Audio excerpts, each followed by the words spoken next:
Bonjour Géraldine. Bonjour. L'entraîneur de Lyon, Fabio Grosso, a reçu hier soir des projectiles au moment où le car lyonnais arrivait au stade Vélodrome.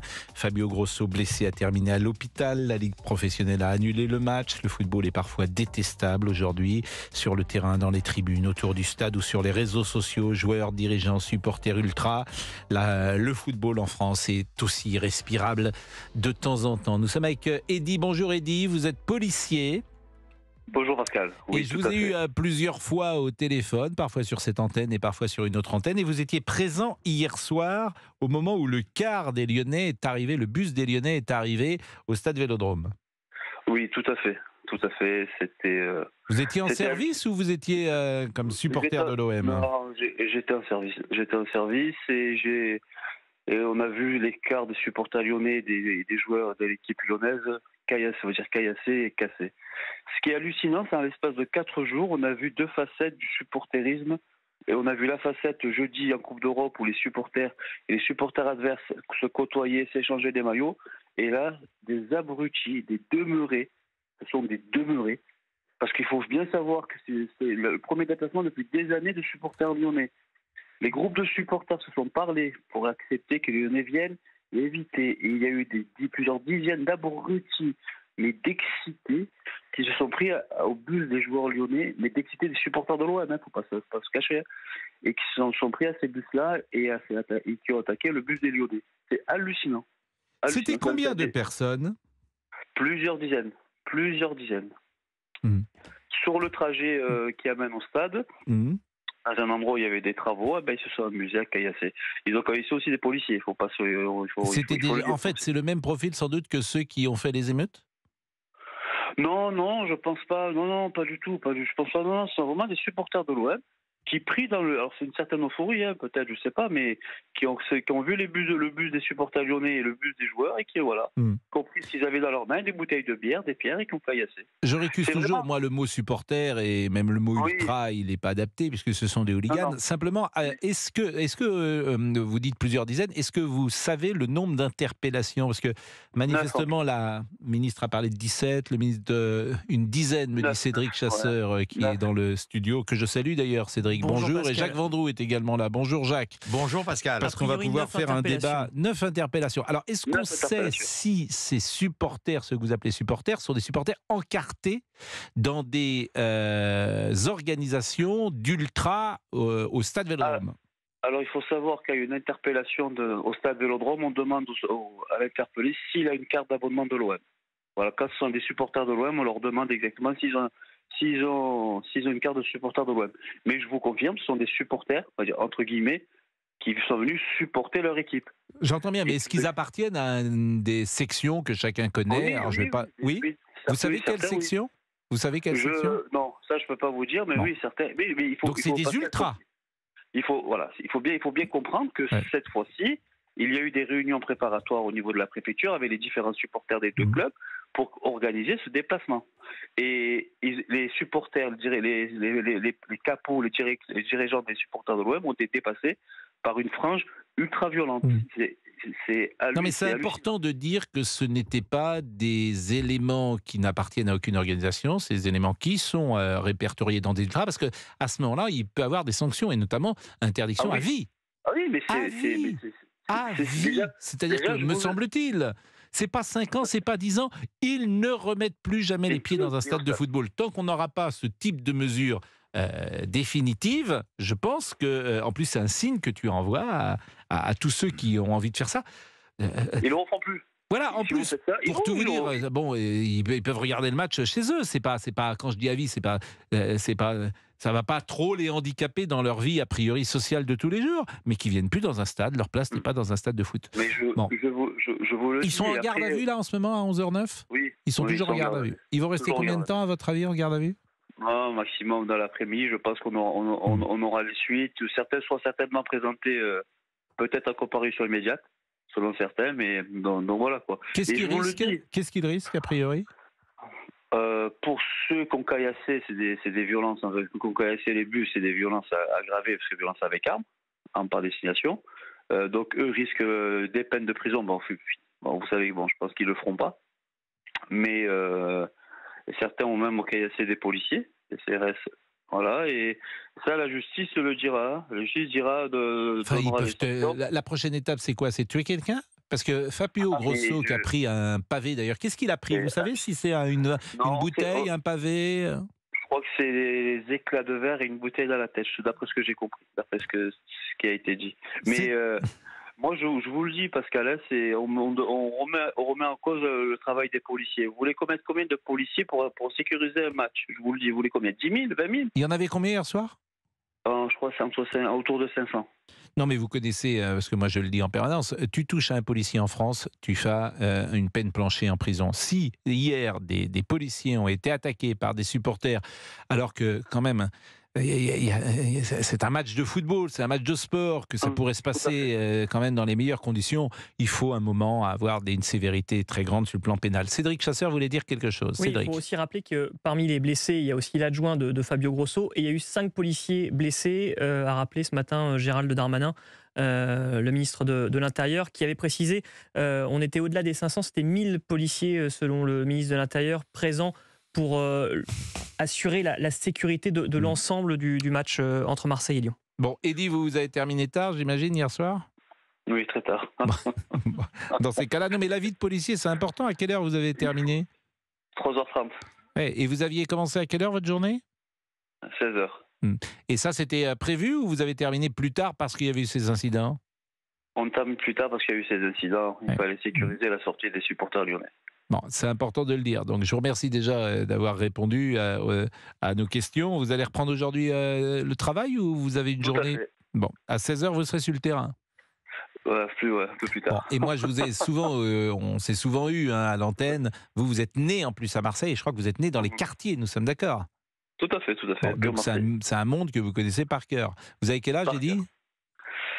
Quarantaine. Voilà, je le dis pour les auditeurs qui ne vous connaissent pas, mais votre implication, votre engagement, votre authenticité, votre sincérité, votre dévouement fait que, voilà, moi je dis respect par rapport au job que vous faites. Moi je suis dans ma chaise très tranquillement, je prends pas de risque le dimanche soir, je suis avec mes enfants ou pas, en train de regarder ou d'écouter des matchs de foot et vous êtes sur le terrain et vous risquez... Sinon votre vie, en tout cas, d'être blessé.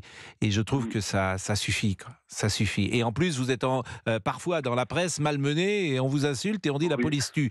Donc, voilà. Pascal, on a le cuir dur, je vous le jure. Je sais, mais si effectivement on peut avoir un message positif pour les policiers de temps en temps et même souvent, c'est pas une mauvaise chose. Merci Eddy en tout cas. Merci Eddy et merci à Olivier qui a eu le contact avec vous, que je salue d'ailleurs, Olivier Guénec. Bonjour à tous. Vous n'êtes pas ultra, vous n'êtes pas violent.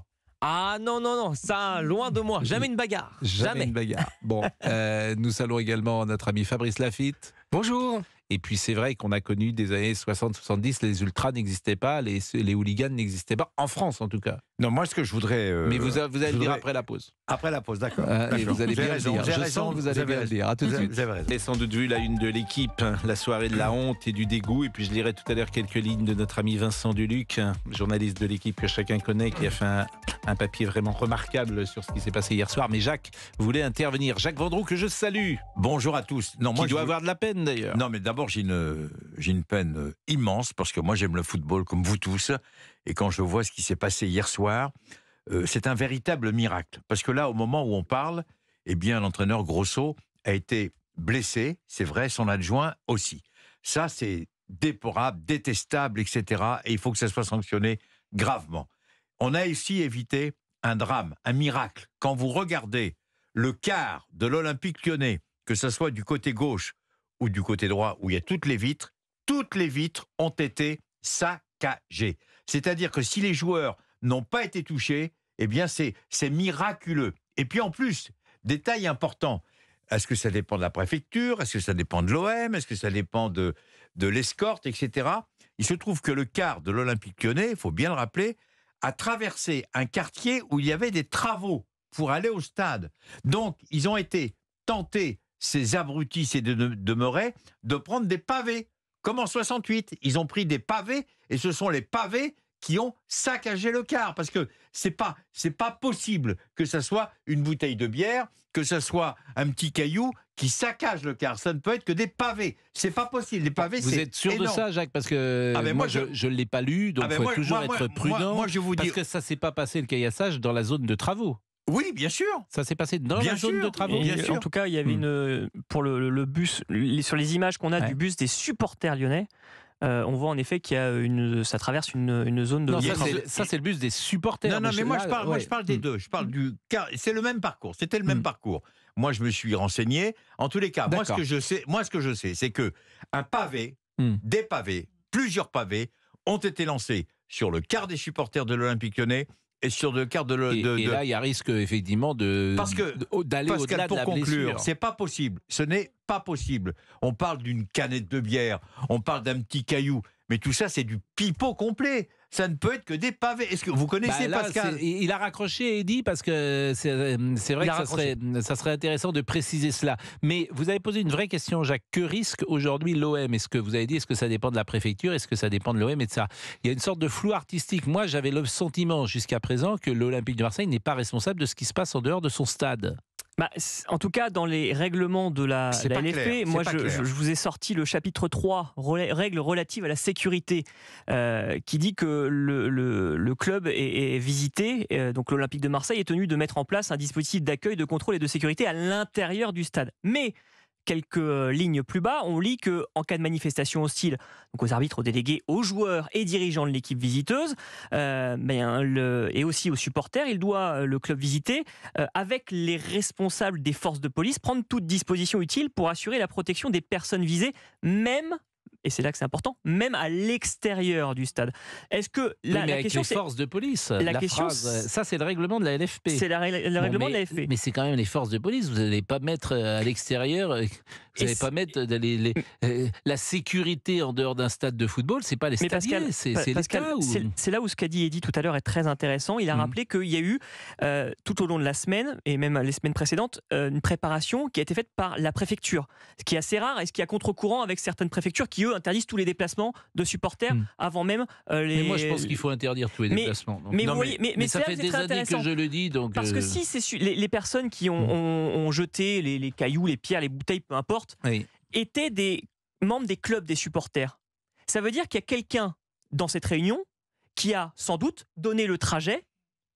Ça veut dire... Et qui a partagé l'info. Cédric, à mon avis, là, il peut y avoir préméditation. Vous pensez que c'était secret, le trajet? Mais bien sûr, mais normalement... Parce que là, ça s'est passé où? Tout près du stade? Ça s'est passé à quelques encablures, c'était pas directement au stade. 300 ou 400 mètres du stade.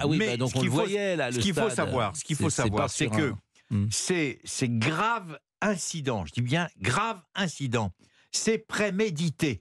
C'est pas possible autrement. Ah non, mais ça, on peut raconter tout ce qu'on veut, on peut se faire les questions et les réponses. Le parcours du quart de l'Olympique Lyonnais, du quart des supporters, c'est décidé par la préfecture, c'est décidé par l'Olympique de Marseille. Ils arrivent à telle heure pour pas qu'il y ait de confusion avec le quart de l'Olympique de Marseille qui doit arriver quelques minutes avant ou quelques minutes après. Tout ça est organisé. Tout ça est très bien fait en règle générale. Il n'y a pas de confusion. Là, le quart de l'Olympique Lyonnais est arrivé en premier par rapport à l'Olympique de Marseille. C'est important. Et donc, tout ça était calculé. Ça veut dire qu'il y a quelqu'un, et Cédric a raison, il y a quelqu'un qui a balancé, qui était dans la réunion, soi-disant, pour bien organiser ce match. Il y a quelqu'un qui a balancé. C'est pas possible autrement. Alors, c'est possible. Ce qui nous intéresse, c'est évidemment les conséquences. Et on va entendre les réactions juste après la pause, notamment de Rudy Mana, qui est porte-parole d'Alliance Police, qui était présent hier au stade Vélodrome. On écoutera Amélie Oudéa-Castéra, Gérald Darmanin. Tout le monde s'est exprimé. Et puis peut-être des acteurs du match hier soir. À tout de suite. De 11h à 13h, vous réagissez au 01 80 20 39 21 avec Pascal Pro. La page Facebook existe aussi. Et puis on parlera peut-être du rugby justement avec Cédric qui a suivi toute la Coupe du Monde, parce qu'en miroir, c'est vrai qu'il y a cette Coupe du Monde qui s'achève et cette leçon, cette éthique donnée parfois par le rugby, une dignité dans la défaite, le respect de l'arbitre, la solidarité dans le jeu, le sens du collectif, l'obligation de courage, le devoir de sacrifice. Moi j'étais très impressionné par les valeurs du rugby. Et c'est vrai, notamment ce rapport à l'arbitrage où on ne conteste jamais. Alors, je ne veux pas faire d'angélisme, je veux pas faire d'un côté les gentils rugbyman et les méchants footballeurs, mais c'est vrai qu'il y a des comportements aujourd'hui dans le football qui ne sont pas convenables. Alors écoutons Rudy Mana, qui est porte-parole Alliance Police. Il était présent au stade Vélodrome. On va l'écouter, il est avec nous. Bonjour Rudy. Bonjour Pascal Pro. Et merci d'être avec nous. Avant cela, je voulais vous faire écouter ce qu'a dit Amélie Oudéa-Castéra, qui est ministre des Sports. Elle était l'invitée de France 2 ce matin. S'il est établi qu'il y a des supporters qui ont été impliqués et que les rôles et les responsabilités permettent de l'établir de manière très claire et irréfragable, les clubs ne peuvent pas se désintéresser de ça. Les associations de supporters non plus, la Ligue non plus. C'est une réponse globale, justice, maintien de l'ordre, dialogue au sein de toutes les instances du secteur sportif qui doivent toutes être responsabilisées. Et Gérald Darmanin, lui, a évoqué le sort des policiers blessés. On a eu 5 policiers blessés, il y a eu 9 interpellations, et notamment en effet des gens qui se disent supporters marseillais, nés en France, qui manifestement ont attaqué ce bus, à la fois de l'équipe, qui ont blessé ainsi l'entraîneur et son adjoint, mais aussi des supporters, alors qu'il y avait 500 policiers et gendarmes mobilisés. Rudy Mana, déjà 500 policiers pour un match de football. J'ai envie de dire, Rudy Mana, que vous avez autre chose à faire quand même, et des choses infiniment plus graves. On est obligé de mettre sur le terrain aujourd'hui 500 policiers, et à l'arrivée, en plus, ça se passe mal. Vous étiez de service hier soir ? Alors moi hier soir non, j'étais au stade Pascal, j'étais à l'intérieur du stade au moment où on a annoncé l'annulation. Alors déjà vous savez j'ai entendu beaucoup de choses depuis ce matin où on essaye parfois de faire porter le chapeau à la police. Moi ce que j'ai envie de dire c'est que la faute elle est sur ces 50 débiles profonds qui ont attaqué les bus, alors soit par guet-apens, soit par opportunisme, qui ont attaqué ce bus de joueurs de Lyon avec l'entraîneur qui a été assez grièvement blessé, il faut le dire, et ce bus des supporters lyonnais qui a aussi été attaqué. La première faute, elle est sur eux. Donc maintenant, on va faire le job pour interpeller ces mecs-là, et j'espère vraiment qu'ils vont avoir des sanctions exemplaires. Et puis vous savez, Pascal, il faut se dire les choses en France. Les supporters de foot, aujourd'hui, il y a des hooligans, et en Angleterre, ils ont traité le problème en interdisant à vie l'accès au stade à ces mecs-là. Donc il faudra se poser les bonnes questions, il faudra donner des bons exemples. Et l'exemple, c'est d'interdire à vie ces mecs quand on va les interpeller, parce que c'est plus possible d'avoir 50 mecs qui attaquent un bus de joueurs.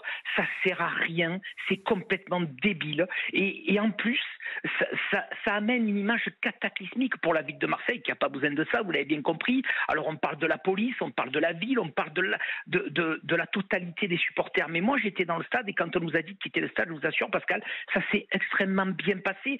Et pourtant, j'ai vu des parents avec des enfants de 10 ans qui disaient on a fait 600 km pour venir voir le match. Ça nous a coûté une blinde, ça nous a coûté 500 € les trajets, l'hôtel, etc. Et eux, c'est eux les vraies victimes de tout ça. Je suis d'accord avec vous, mais une fois qu'on a dit ça, parce que vous les connaissez, ces profils, c'est des jeunes gens plutôt... D'abord, c'est que des hommes, hein, faut toujours... Moi, je suis quand même frappé de ça. C'est-à-dire que c'est toujours que des hommes, il n'y a pas une femme. Donc, il y a quand même quelque chose qui est sidérant dans ce que sont les hommes. Je fais juste un parallèle. Les gens qui sont allés au Daghestan attendre un avion avec des Israéliens, c'est aussi que des hommes. Il n'y a jamais une femme. Bon, je referme la parenthèse. Mais le profil de ces jeunes gens, vous le connaissez ? Ouais, bon après il y a eu 9 interpellations. Alors il y a eu des Lyonnais parce que vous imaginez qu'il y a eu un petit peu des échauffourées à la fin du match, puisqu'il y a toujours des supporters récalcitrants qui sont pas contents d'avoir fait le déplacement. Alors il y a eu des Lyonnais interpellés, il y a eu des Marseillais interpellés, il y a eu, comme l'a dit Gérald Darmanin, non pas 5 mais 6 policiers blessés.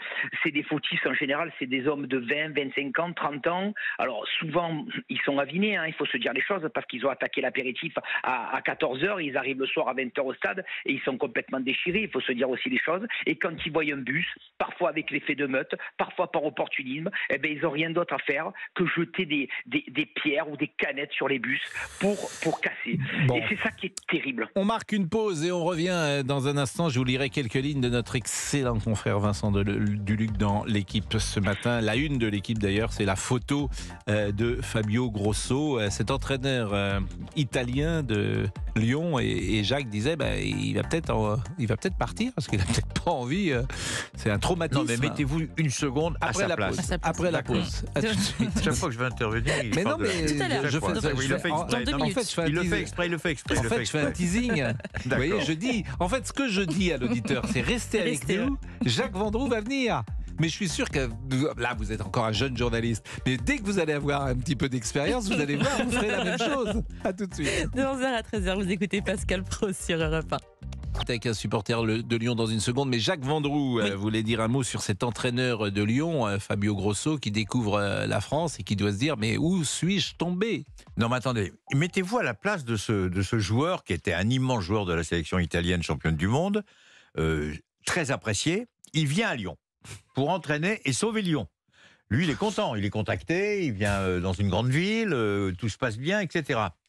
Il arrive à Marseille, les résultats sont toujours moyens, il n'a encore rien changé, sauf qu'il espère obtenir des meilleurs résultats. Il vient à Marseille, il sait que c'est un match hyper important, comme il y a Milan AC, Inter de Milan, à l'époque où il joue en Italie, ou la Juve contre Torino, etc. Il dit, ça va être un grand match. Il arrive au stade, il prend un pavé dans la tête. Et il est en commotion. Attendez, Cédric Chasseur s'est renseigné. Actuellement, il a été passé des examens. C'est ça où c'est très grave. C'est très, très grave. Dans les différents hôpitaux de Lyon, il a une commotion cérébrale. Donc il peut repartir. Il y avait une C'est pas suspicion rien. hier soir, en tout cas. Donc, de non, commotion ça, cérébrale. Donc il peut Ça dire, aurait pu être attendez, plus dramatique sa aussi. femme peut lui dire, attends, on arrête Mais je suis d'accord avec les vous. dégâts, moi je rentre. Hein. Rudy Mana est toujours avec nous et je vais peut-être le remercier de son témoignage. C'est vrai que je dis, vous n'avez pas besoin de ça, les policiers de Marseille. Il y a Bien sûr. tellement aujourd'hui d'autres sujets de drogue, etc., qu'en plus, il faut sécuriser un match de foot. Mais la solution, moi, je la connais. Hein. Il faut interdire, hélas, Oui. les déplacements de supporters en France. Voilà. Bien sûr. Parce qu'en fait, je trouve que même vis-à-vis de vous, c'est pas respectueux. Parce que sécuriser aujourd'hui des supporters qui arrivent dans une ville, c'est des effectifs pour vous qui sont sollicités. Vous avez autre chose à faire que sécuriser les supporters adverses. Alors ça sera peut-être moins bien pour le spectacle, mais au moins pendant 1 an, 2 ans, ça calmera peut-être tout le monde. Je comprends pas d'ailleurs que Gérald Darmanin ne prenne pas cette décision. Tout à fait, Pascal, je suis totalement d'accord avec vous. Je crois qu'il va falloir interdire définitivement la venue des supporters adverses, notamment des gros clubs comme Paris. Alors c'est déjà le cas comme Nice, comme Lyon. Il faut les interdire de venir au Stade Vélodrome parce que vous avez raison de le dire.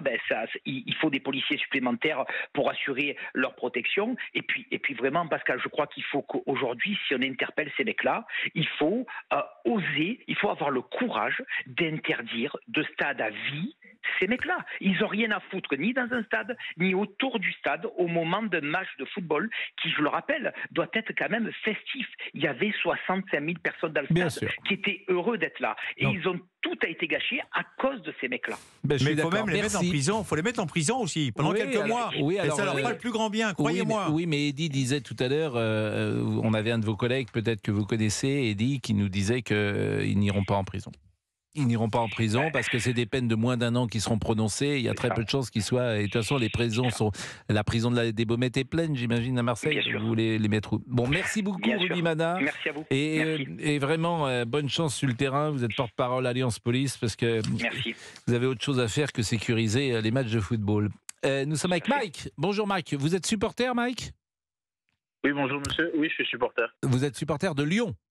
Oui, supporter de l'OL, c'est ça. Vous étiez hier soir au match à Marseille? Non, pas du tout. Bon. Pas du tout. Vous vouliez témoigner parfois peut-être de ce que vous entendez dans les stades? Oui, je voulais témoigner de ce que j'entends, de ce que je vis.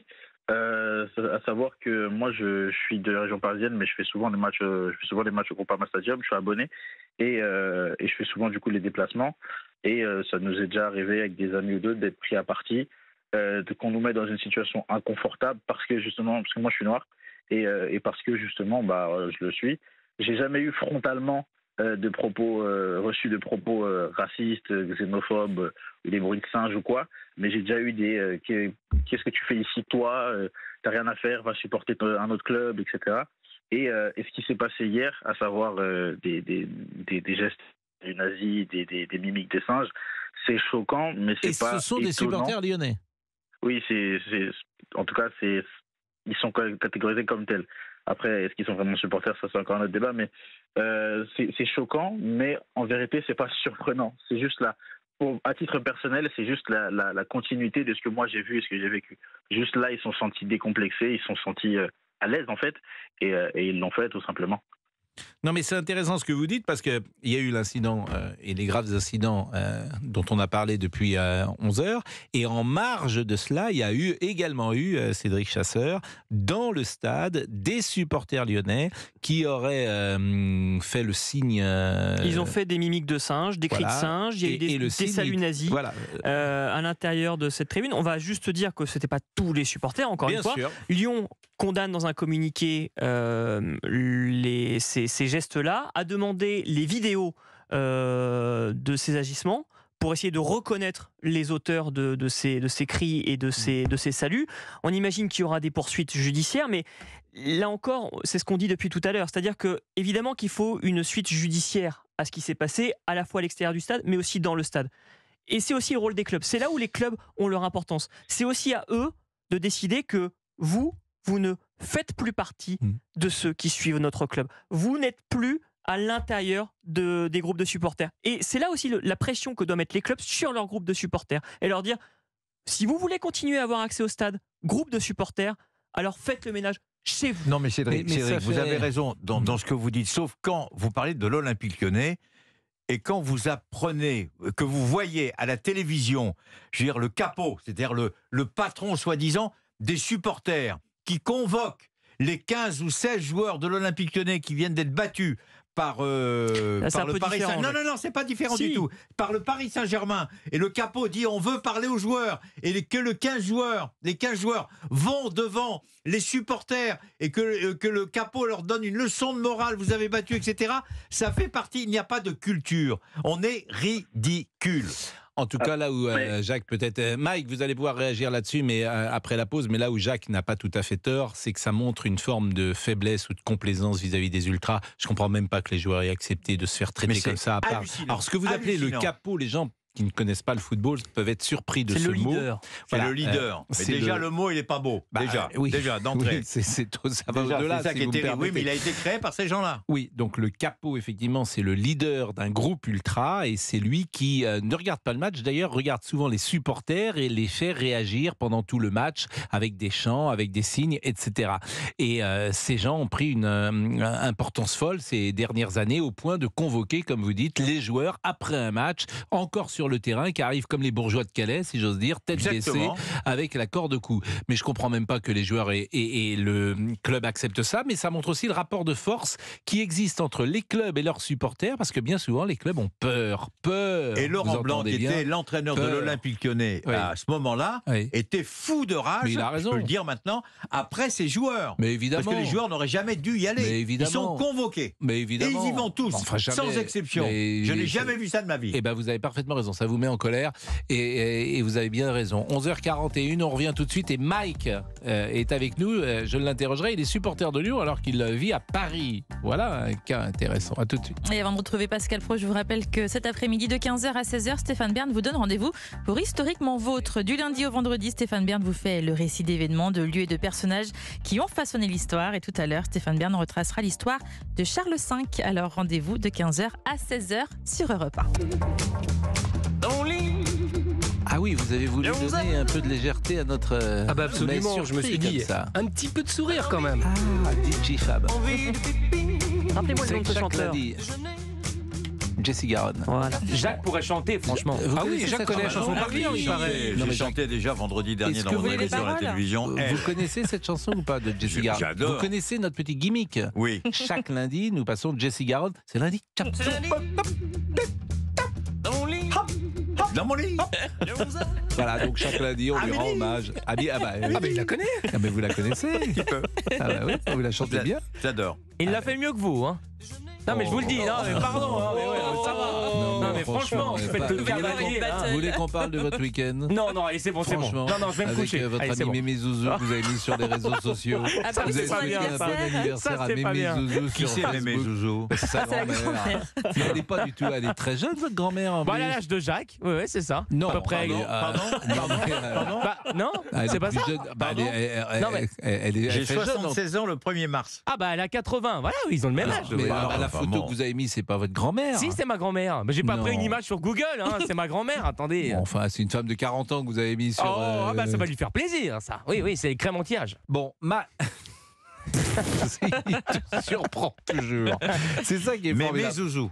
Elle s'appelle, il l'appelle Mémé parce que pourquoi vous pouvez pas l'appeler bonne maman ou Mamie, grand-mère mamie, ou grand-mère. mémé ou Non, truc, elle aime bien qu'on l'appelle comme ça. Mémé, Mémé Zouzou, c'est oui. pas, c'est C'est un peu... titre. Hein. Mamie, Daddy, enfin, tout ça, il y a plein de noms. Oui, Mémé Ouais, Zouzou, c'est un titre, classique. pas très... Je suis d'accord Vous avec vous. l'appelez Mais comment, bon, votre grand-mère? moi, je l'appelais Mamie. Moi, Voilà. Mémé. Mémé. Ah ouais, Mémé, c'est C'est un plus peu... trivial, Mémé.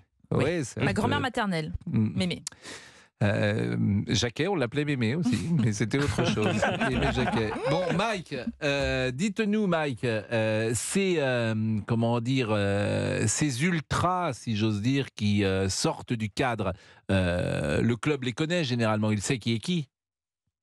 Je pense que oui, je pense que le club sait qui est qui. Après, j'ai eu la chance de pouvoir parler de ça avec des gens du club directement au siège de l'OL et on m'a assuré, on m'a montré que le ménage est en train d'être fait, mais ça se fait pas en un claquement des doigts, ça vous le savez bien.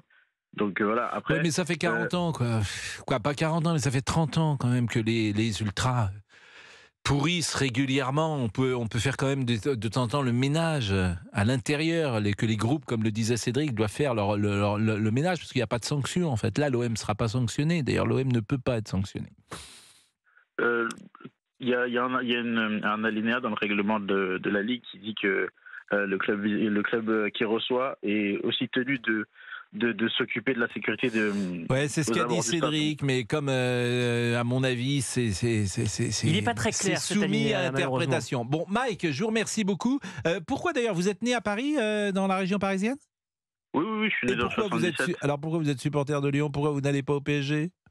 Parce que, on va dire, c'est de manière héréditaire. Mon père, fan de Lyon, m'a transmis ça plutôt. Et vu que je suis de la génération, enfin, je suis dans 99, donc forcément, j'ai une génération de Juninho et consorts, donc on va dire que c'est drôle. Hein. C'est drôle parce qu'effectivement, le foot, c'est toujours pareil, quoi. C'est une piqûre que tu prends à l'âge de 7-8 ans. C'est la grande époque lyonnaise dans les années 2007, 2008, 2009, et ça vous a marqué, et vous êtes toujours supporter de Lyon. Merci beaucoup, Mike. Avant de parler du rugby et foot, et en miroir de comparer les deux, parce que c'est un état d'esprit que je trouve différent, quelques mots de Vincent Duluc dans l'équipe ce matin. Il faut vraiment être des bas du front, des abrutis de concours pour estimer qu'il n'y a pas assez de haine dans ce monde actuellement et que le football du dimanche soir vaut que le sang coule, même légèrement.